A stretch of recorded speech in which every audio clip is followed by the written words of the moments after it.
happened to life. You remember Grandma singing, "Oh child, things are gonna get easier." Years ago we stopped believing her. And after she passed, there was no more seeing her. So we just sat back and watched life get sleazier. It's like we felt we had no one else to turn to. Believing that your best friend could backstab you and your lover could burn you. Growing up in the world where mothers and fathers are still babies. Society and the corporate world still shady. Government officials living by this creed. Forget you, but pay me. It's crazy how many days we spend hours doing nothing. And we see corruption on every corner, along every curve. And we hear the inspiring word from a preacher, but when we reach a situation to show how much we believe, we won't say something.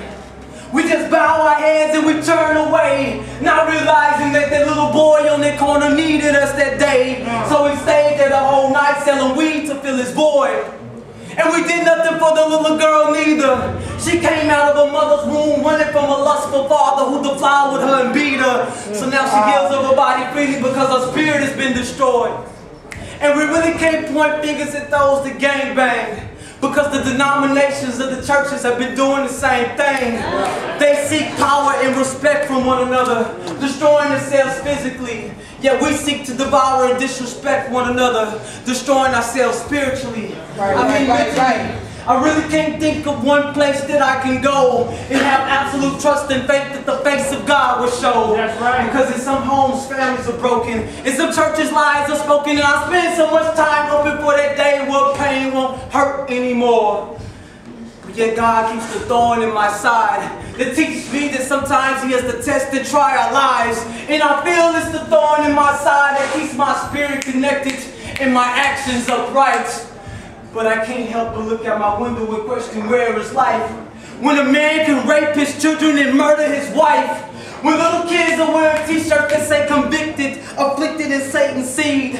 When the whole world can watch a country economically shifted by a rich man's greed. And the seeds of the earth aren't bearing any fruit. And we've been living lies so long we've lost the truth. We can't find it. Our eyes blinded, ears deafened from impurity. So surely you wouldn't even recognize the truth if it was standing here in front of you. And I say that because it is. Look at it, it's in the face of these kids screaming out in this building of life. It's like love don't live here anymore. For too long you gotta ignore while we spend time absorbing the desires of our flesh, rotting our spirits that was once connected to love's core. So what have we left for the little ones to explore but death, disease, and destruction?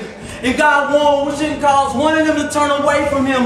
But many of them don't even know I'm being bailed by this generation of people's corruption. So we are raping their futures with selfish seduction, shrinking their ability to obtain blessings like spiritual liposuction, matching their cradles with jail cells.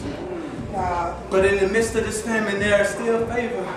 And in the presence of this pain, my faith shall not waver. Because something tells me all this time it hasn't been our good deeds, but God's grace that has kept us out of hell. So I break down this montage of fallacy that challenges me to believe that we have failed, that He was painfully nailed to the cross in vain. Because every day I wake up, lungs breathing, eyes seeing, mouth eating, believing He loves me, and that must be the very thought that keeps me sane. See, I woke up today searching for life like I lost it, like those with amnesia lose their memory.